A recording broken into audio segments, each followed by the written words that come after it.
Right, hello everyone, and peace of Christ to all. Today we have a very important topic, and I hope people will listen carefully and feel free after we finish to download the video. Usually it takes some time before the video is ready to be downloaded from YouTube, maybe 20 minutes or 30 minutes, depending on how long the video is. But just to let you know, feel free to download my videos and repost anywhere you wish. As long you mention that this is a video, where you get it from and the link, and if you don't mind if you post the donation link too, so people they can support us. Today our topic is different from my usual topic. We knew that Uthman in certain time he burned the Quran, and this is not a news, right? Uthman, he burned the Quran, and the Muslims agree about that.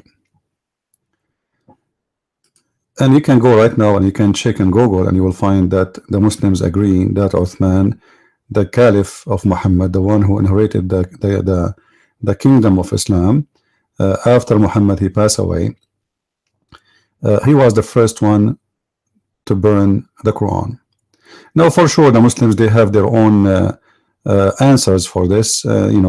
Whatever the answer is, I find it very funny, because if Uthman burning the Quran, it's mean there's many Qurans and he have an idea that those Qurans should not be exist, and they must be wrong and they are different from his Quran. Otherwise, why you want to burn Quran is the same as your Quran. And here you notice that from the beginning of Islam, the Muslims they have a problem in disagreement about what is Quran from the beginning. Otherwise there is no need to burn anything. Imagine someone is collecting the verses of Jesus, and then somebody wanna burn them. I mean, it doesn't make sense, right? It doesn't make sense, because you are going to burn what is not right only, not what is sorry, not what is wrong. I mean, if something is wrong, is not like needed to be there, so we have to destroy it. So when Uthman he did practice burning the Quran, obviously he have a problem with this Quran. This Quran have issues. So what we see in the story of the Quran is very funny, and it's kind of confusing, because the Muslim they say to us the Quran is preserved, and Muhammad he have his Quran controlled, or let us say protected by God.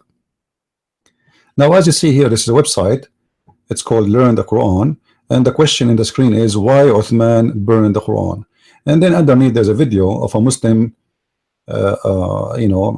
of those who do business trying to explain why Uthman he burned the Quran. However, whatever you want to say, it doesn't make sense. But today we have different topic. It's about burning the Hadith. Not only they burned the Quran, they burned the Hadith too, and that make it more funny.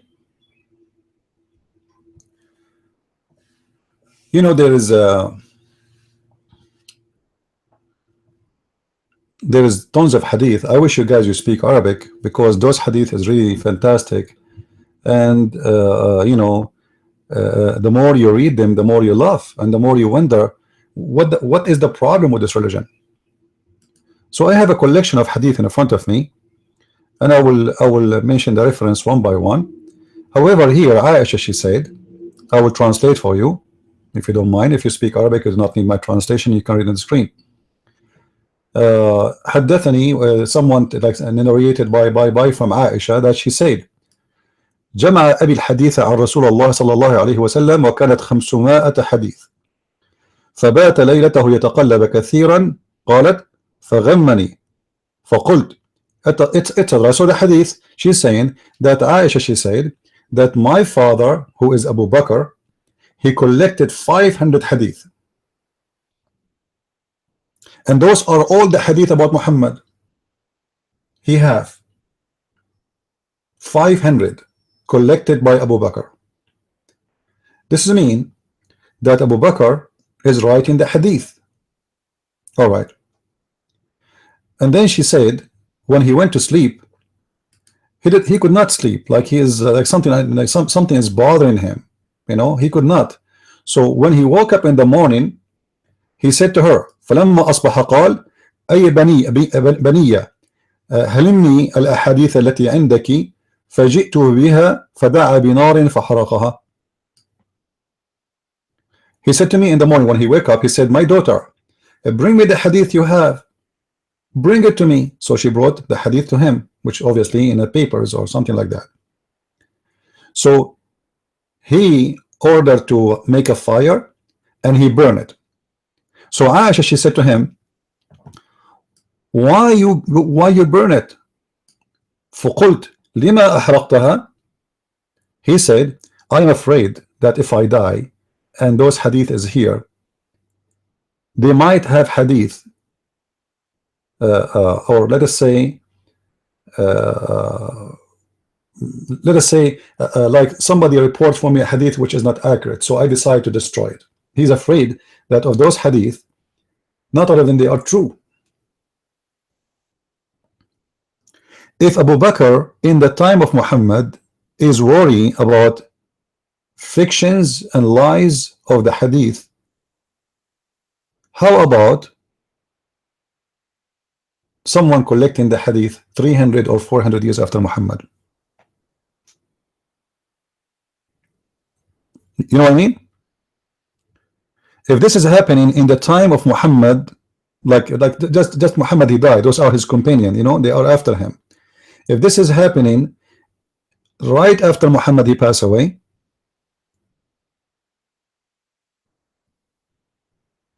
and Abu Bakr, he is afraid that those hadith are not trustworthy, so he burned it.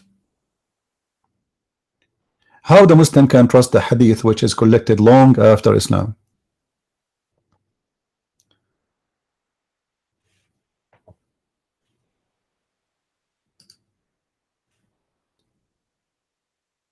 In different hadith, it says that Umar ibn Khattab, first we spoke about Abu Bakr, now we are talking about Umar ibn Khattab. This is the book Musannaf Abdul Razzaq, volume number 11, hadith number 20484, page number 258. Umar ibn Khattab, he said, I wanted to write the hadith, which is the sunnah of the Prophet, which means the practice of Muhammad. So I consult with the companion of the Prophet, and they said to me, write it. And he was thinking about it for a month, as it says here, for a month, the whole month he's thinking about it. And then one day he woke up in the morning, he said, I wanted to really write the stories and the words of the Prophet, but then I remember that about people who wrote books before, and they focus in those books and they left the books of God, and I swear by Allah I'm not going to write any. So Abu Bakr here, Abu Bakr, he burned the hadith. Umar, he refused to write the hadith.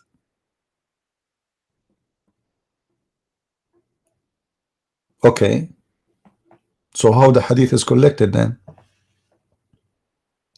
Those are the first hand, or let's say the first generation who live with Muhammad. They are rejecting to write the hadith. They don't want to collect the hadith. They don't even want people to focus on the hadith.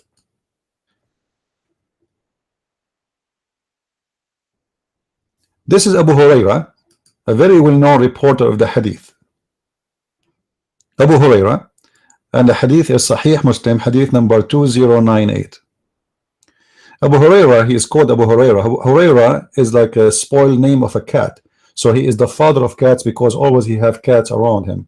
Remember, Muslim, they believe cats are clean, dogs are dirty.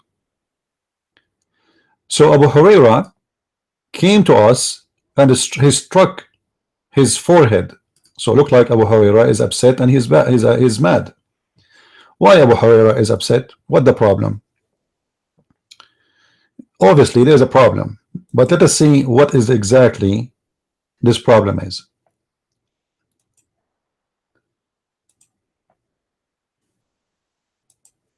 You will see with me here, he says, behold, you talk amongst yourself that I attribute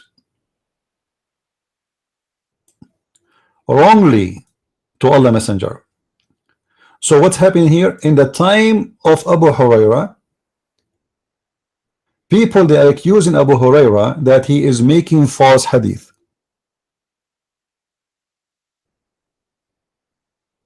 He's making false hadith.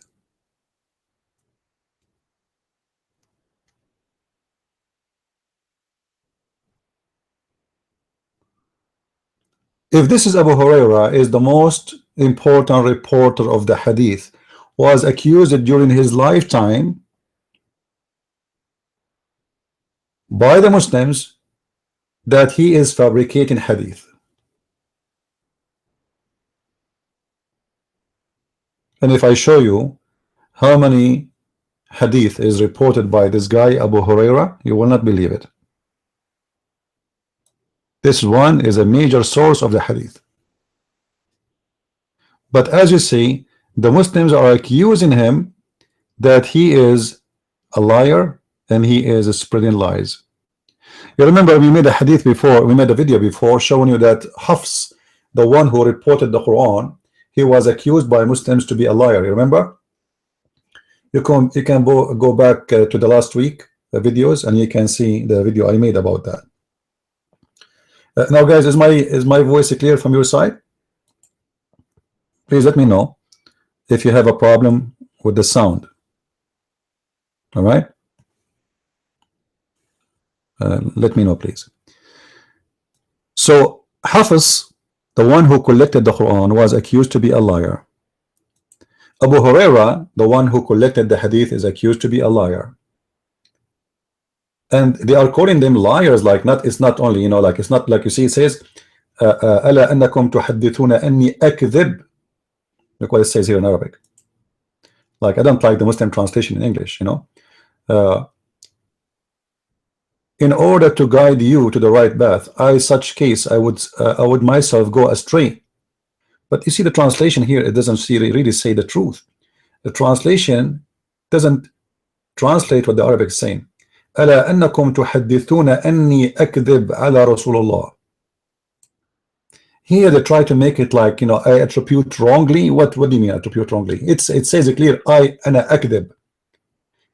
He is saying that he is lying. They are accusing him that he is lying about Allah's prophet statement.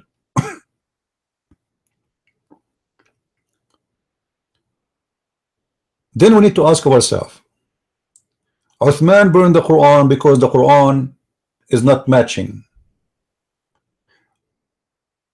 Abu Bakr burned the hadith because the hadith, he's afraid there's a lot of lies in it. Umar al-Khattab, he refused to write the hadith because he's afraid that people, they might focus in the hadith, forget the Quran. Abu Huraira, one of the major reporters of the hadith, accused by Muslims in his time, in his lifetime. And remember, this is a companion of the Prophet. This is the guy who Muhammad asked him, if you remember the hadith, do you know where the sun goes? He said, the Prophet, you know better and Allah know better. So Muhammad, he said to him, the sun every day goes and sit and, you know, and in a murky water. And for sure this is a true hadith because this is matched with the Quran. But as we see here, he is accused of being a liar and he is accused to be a fabricator of the hadith. So how we can learn about the hadith of Islam? If those are the major reporters of it, they are liars. In different hadith,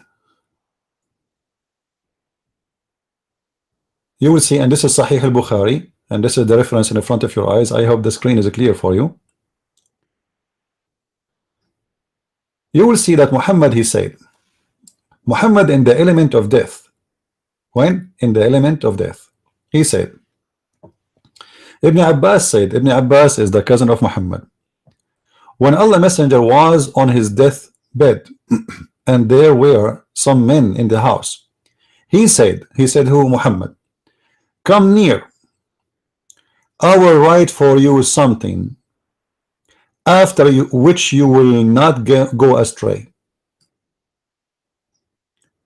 And this is to prove my point that Muhammad, he knew how to write and how to read. Because if you do not know how to write, how to read, he should say, come here and write for me something will lead you, or etc. will guide you. But he did not say that. He said, come here, I will write for you something after which you will not go astray. Some of them, who they are in the house during the death of Muhammad, i.e. his companion, specifically the most close people to him, they said, Allah Messenger is seriously ill.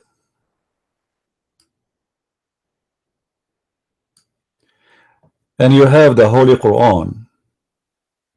The fact, the one who said that, it was Umar ibn Khattab.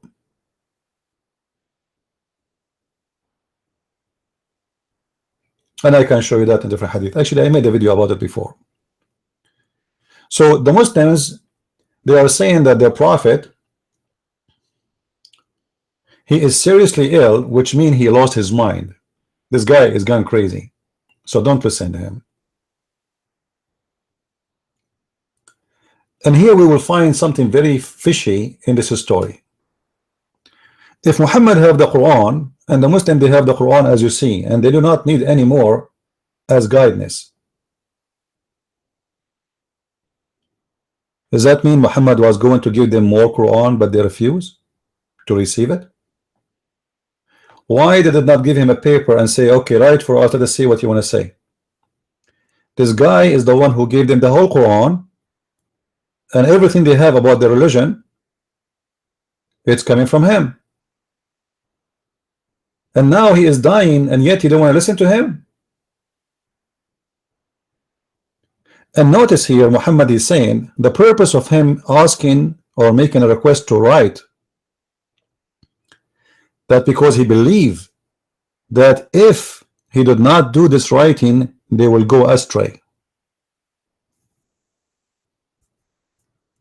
So the Quran is the book of who? To make it simple, if the Quran is the book of guidance of Islam, and if Muhammad saying, without this paper I will write for you, or whatever he want to write, you Muslims will go astray, it means the Quran today is a lead of astray. Because as you see, the one who's saying that, not me, the one who's saying that is Muhammad himself, is saying, let me write for you something after which you will not go astray. Muhammad already, he knew the Quran is there, and he is the one who brought the Quran anyway. So there is no way the Quran maker, he do not know that the Quran is there. So why he is saying, if I don't write to you, I need to write this to you, he is worried about them. If I don't write this to you, you will go astray. The Muslims accuse their prophet to go crazy, and he lost his mind.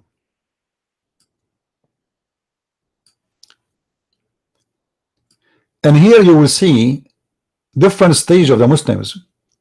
You see, when you are a king and you are powerful and everybody fear you, and then suddenly you are in the bed dying, and then everybody almost is spitting at you. This is exactly what's happening. They ignore Muhammad, and not only that, they insulted him. They are saying that he is seriously ill. Actually, the Arabic statement in Arabic, it says قد هجر الرسول. Umar al-Khattab, he said قد هجر الرسول, which means his brain is dead. Is, you know, he's like speaking stupid things.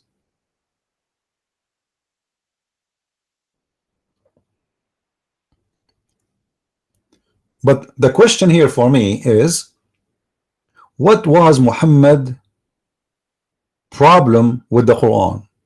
Why Muhammad he don't believe the Quran is an enough book so they will not go astray?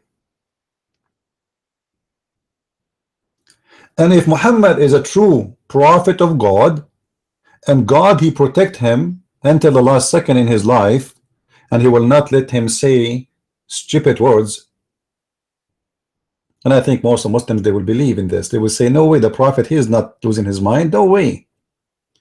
If this is a true, then there is something missing in Islam. Islam is not complete. Muhammad, he died before he finished his message.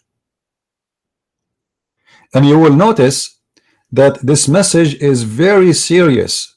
It's not just like, I want to tell you something I forgot.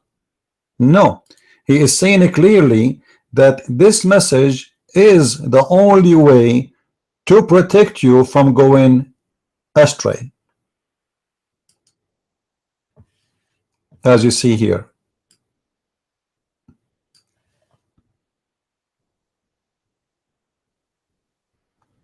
It doesn't matter if Muhammad is slow or fast. This is not the question. The question is why Muhammad he think the Quran is not enough and it's not perfect. This man is in the death of like in his the element of death, and yet he is strongly believe that the Muslims, they don't have the guidance message yet. So the Quran, what is the purpose of it if this is will not go astray from getting lost? And then you will see here that after Muhammad he said that, the story is not over yet. So the people of in the house, they like they have different opinion about this issue, you know, as you see here. So each one of them, he have like his own, like, should we give him a paper, should we see what we, you know, like, why you don't want to listen to him? So they are having a fight over should we listen to Muhammad or we should not. Some of them said give him writing material, and this is proof again that Muhammad he knows how to write, how to read. Otherwise they didn't say, okay, let us write for him. Look, give him writing material so that he may write for you something, after which you will not go astray, because that's what he said. While others said the other way, which means we should not. So when their talk and differences increased, they start shouting at each other. Allah apostle said, get up, Ibn Abbas.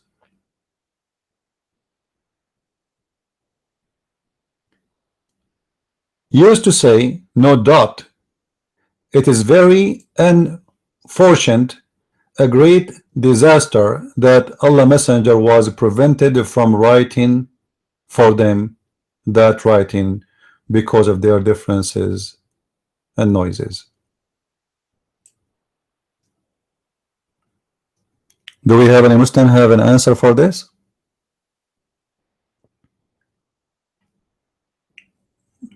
Do we have any Muslim? He have any answer for this? Absolutely not. So based on this, you will see Ibn Abbas is the cousin of Muhammad, and he is called Hibrul al-Ummah in Islam, which means he is the highest scholar ever in Islam. He said that it was a disaster, a great disaster, that it did not allow the Prophet, and the Prophet was prevented from writing for them that writing because of their differences and noises. We continue because the disaster is not end here. The disaster have more stories.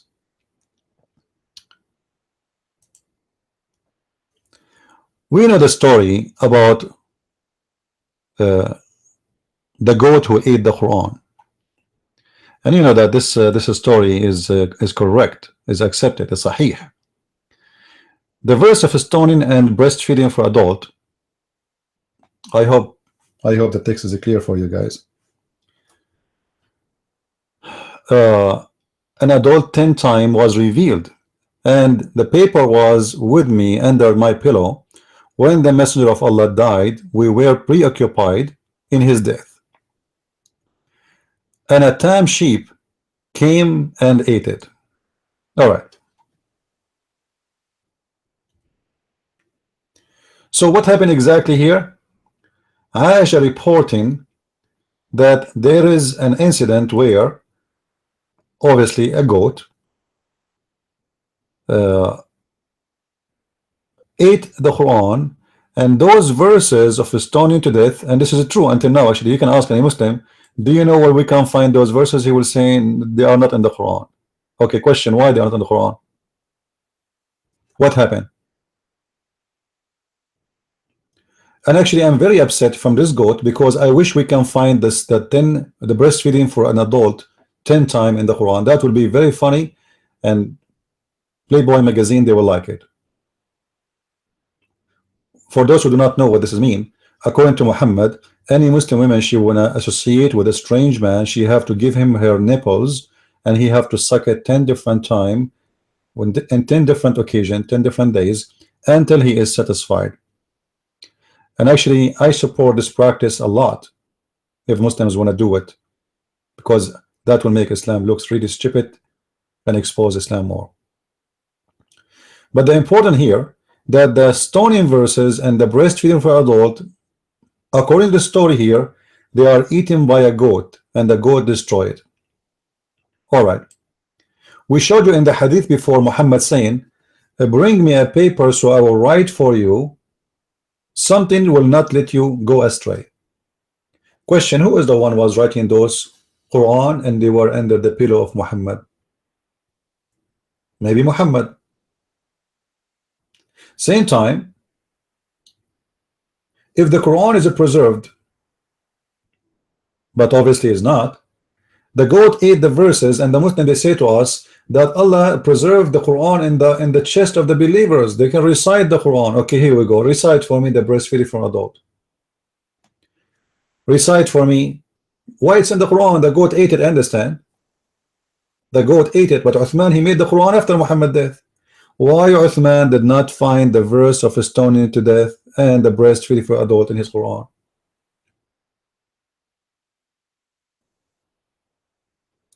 Let us continue.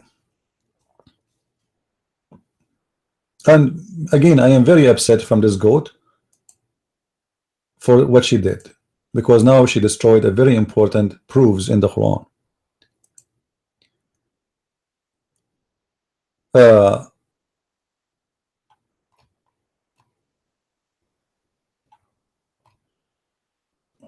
In this, let us see here.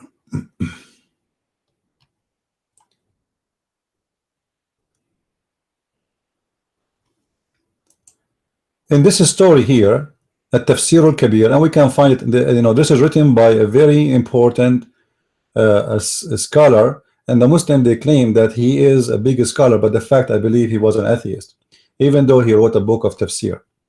However, this whole story is not only written in his book, it exists in many books. But just to show you what happened here.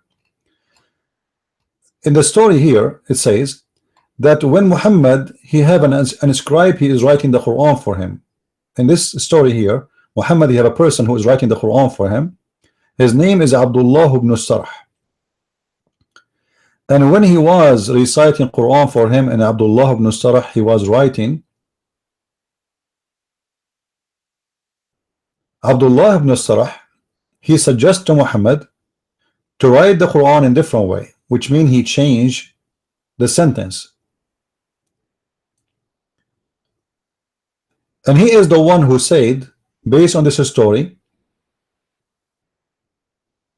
فَتَبَارَكَ اللَّهُ أَحْسَنُ الْخَالِقِينَ, blessed be Allah, the best of the creators. You will see here it says, عن ابن عباس قال لما نزلت هذه الآية. So Ibn Abbas, he said, when this verse came down, all right, what happened? فَتَبَارَكَ اللَّهُ أَحْسَنُ الْخَالِقِينَ. Blessed be Allah, the best of the creators. And here we have a question about how many creators there is. I thought there's one. The Prophet said,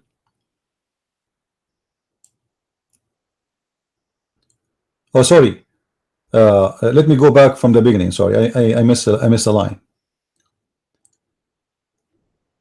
Reported by Ibn Abbas from and Abdullah ibn Sa'd ibn Abi Sarh, that a guy, his name is Abdullah bin Sa'd bin Abu As-Sarh, Abi As-Sarh, page number 76. He used to write the Quran for the Prophet. When he finished, or let us say when he arrived to the writing where it says خلقا آخر, خلقا آخر in the verse, Abdullah, he was like surprised with this, and then he said فَتَبَارَكَ اللَّهُ أَحْسَنُ الْخَالِقِينَ. This guy, he was listening to Muhammad, he arrived where it says خَلْقًا آخَرَ, another creation.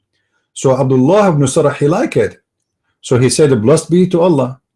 And Muhammad, he said to him, write it there. What do you mean write it there? He said to him, write there what you just said. Allah just sent it to me too.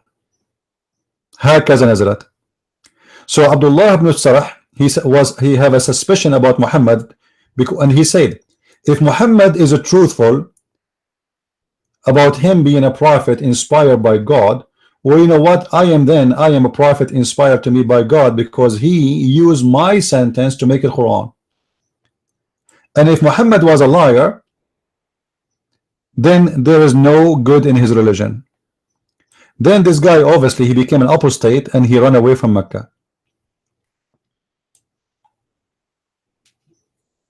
So Muhammad is copying a statement of his own inscribed guy, and this guy, he noticed and he got him busted. This guy, I am the one who said the sentence, and Muhammad took it and he said put it in the Quran.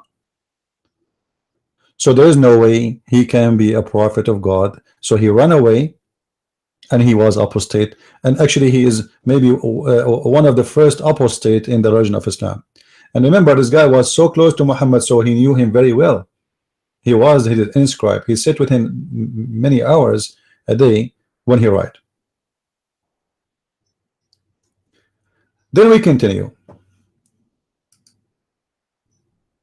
All the reference we are showing you will take us to one ending.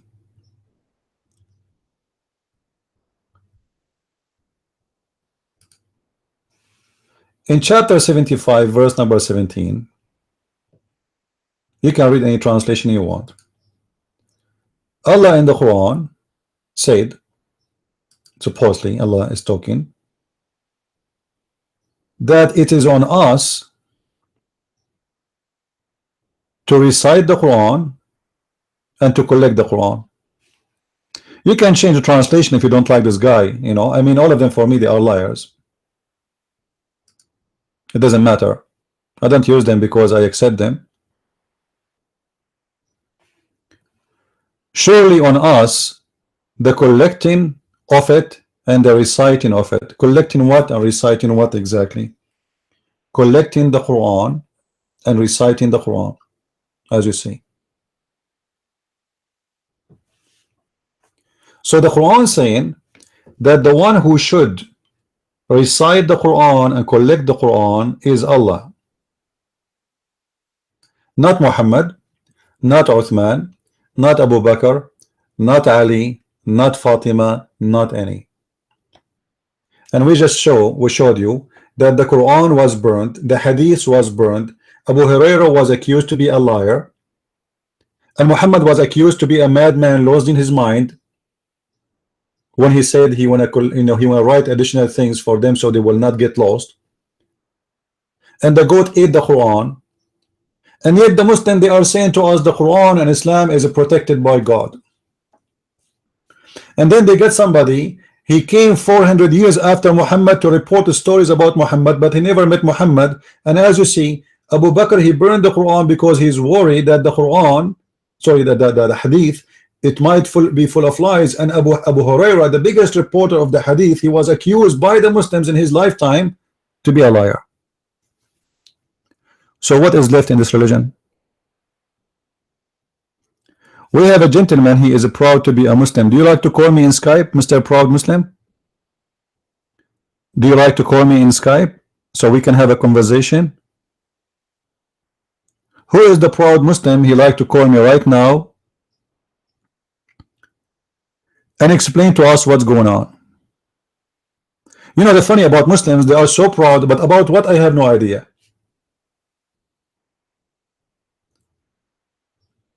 They accuse their prophet to be crazy, his wife accused to be a whore. Their prophet, even he forbid them from writing hadith.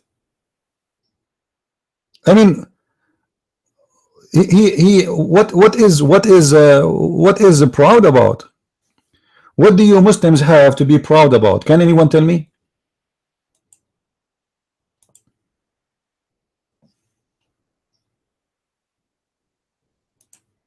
Any Abdul?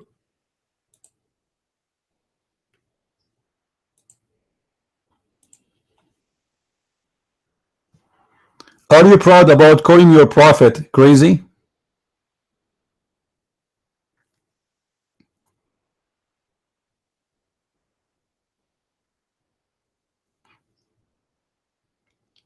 Anyone have a question? Please let me know. If you guys have any topic you want to ask me about, we have, you know, you will see the link underneath in Patron website. You can contact me there, or you can go there too and you click at Facebook and you can send me a message if you have a request to make a video about something or answer a question about something maybe we did not cover yet. Please let me know and I will be happy to answer you. But as you see, you know, the Muslims, they are proud about really nothing and they have no idea what their religion is about. I never met a Muslim, he knew really what he's talking about. There are people who repeat, copy, paste. Even their question is copy, paste. Nothing there is real. You go and talk to any Muslim, you will find all of them, they have the same question, which is not even his own question, to the point he cannot even recite the question correctly.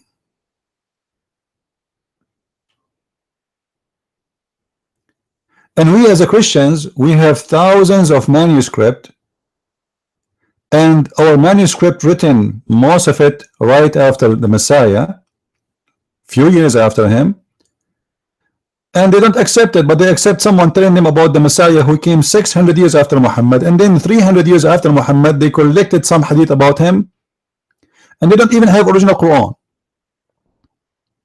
which means there is a distance of more than 1,000 years before what is written about Jesus in Islam and about Muhammad. 1,000 years about Jesus and 300 to 400 years about Muhammad, and yet the Muslim, they have no problem to accept it with all the things we just showed you. Even Hafs, the one who reported the hadith, and Asim, they are accused to be liars and they are rejected for the hadith.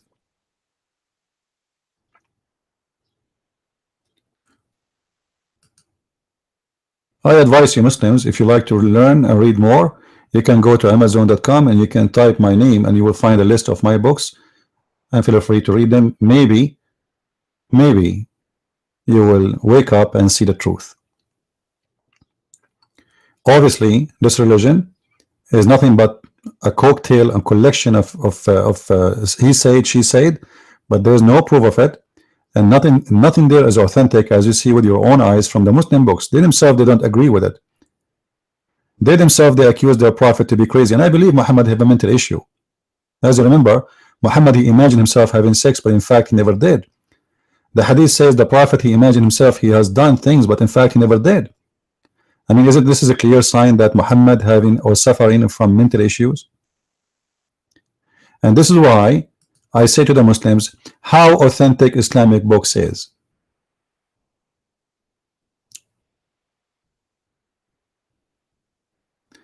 Even guys, even Sahih al-Bukhari, you see we are reading al-Bukhari. Do you know that al-Bukhari don't even speak Arabic? I mean, how in the world this guy, he collect the hadith, He did not meet Muhammad. He never been with Muhammad. He never saw Muhammad, but yet he is the one who collect the hadith of Muhammad. And he is not an Arab. And according to many Islamic sources, that he don't even speak Arabic. Muslim, Sahih Muslim and Sahih al-Bukhari is written by two foreign guys who they are not Arab. They never been with Muhammad, they never saw Muhammad, they never heard Muhammad. How Abu Bakr, and we showed you the hadith, Abu Bakr, he have 500 hadith of Muhammad, and how Al-Bukhari, he have tens of thousands. The one who spent his day with Muhammad, he have only 500 hadith, and the one who never been with Muhammad, he have all those hadith.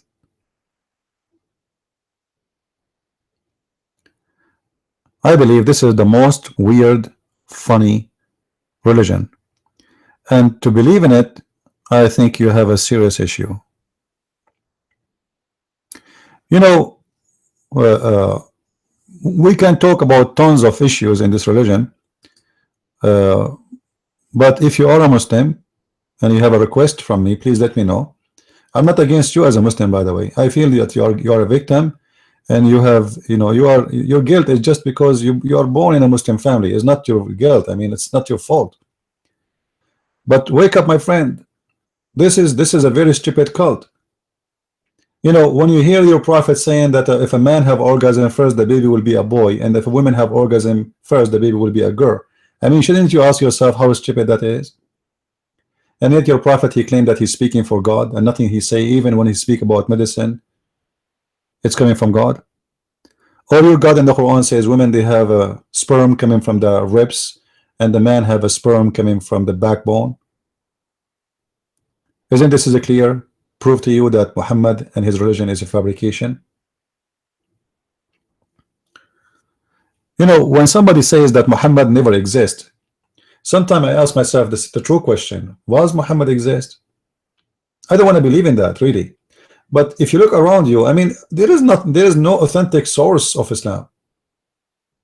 You know, when Robert Spencer, he wrote a book about Muhammad does not exist, you know, I said to myself, he is wasting his time. And I believe it is a waste of time. Why? Because we need to fight Islam exists today, and the Muslim, they will not believe you even if you prove that Muhammad never been exist. So I need to focus in Islam today. So I decided to focus on Islam today for the last 20 years, and I could not find something in this religion to be authentic. Not the Quran, not the Hadith, not the Sirah. You know, ask the Muslim about the Sirah. What is the Sirah? Sirah is the geography, the biography of Muhammad. Even this one is written long after Muhammad's death, and nobody knows where they get the stories from.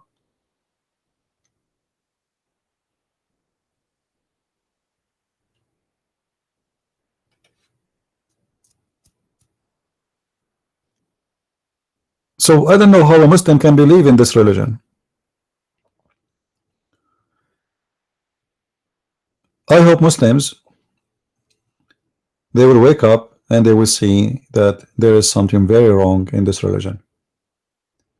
With this, I want to say thank you guys for being with us. I hope you did enjoy, and please feel free to download my videos and share them. And there's a link I made down under the video about Allah is a being, a physical being. Please download that video. It's very important, or at least download it and share it in your, if you don't want to share it in your Google, in your YouTube, you can download it and put it in your Google so you can share it with your friends. This is extremely important video. Show you that the Muslims who reject Jesus for being a man, they have a God who was an octopus. He's a physical being. He have legs, he have shins, he have hands, he have 5 fingers. The only thing the Muslim did not mention if you have teeth or not. And imagine if Allah have face, I have 2 eyes, he have a nose, but he don't have teeth. That would be funny. That will remind me of my grandfather before he passed away. With this, I want to say God bless you. May the Lord open the eyes of the Muslims, and may the Lord guide us for the best, for he is the best. And I believe strongly that any religion who prevent its followers from using their brain and thinking, it is a false religion. This is why me myself, I believe in the Messiah, for he said, read the books. Read the books, which means search the books. Find the truth, and the truth will set you free. That is my Lord. While the Lord of Islam, he said in chapter 5 verse 101 in the Quran, ask not questions. Ask not questions. Verse 102 says why? Because former generations, they asked the same questions and they lost their faith because of it. We as a Christians, we should ask questions. A person who asks and investigate, when he became a believer, he will become a strong believer. And you Muslims, you don't dare to ask questions because you know that you have no answer. And the answer, if it exists, is going to be shocking, bad news for your God, for he is nothing but a cult. With this, I say God bless you. Christ is Lord. And see you soon again. Please don't forget to subscribe so you will be notified when we have a live a broadcast, and you will be informed. Christ is Lord. Islam is false. I mean to that. And see you soon again. Bye-bye.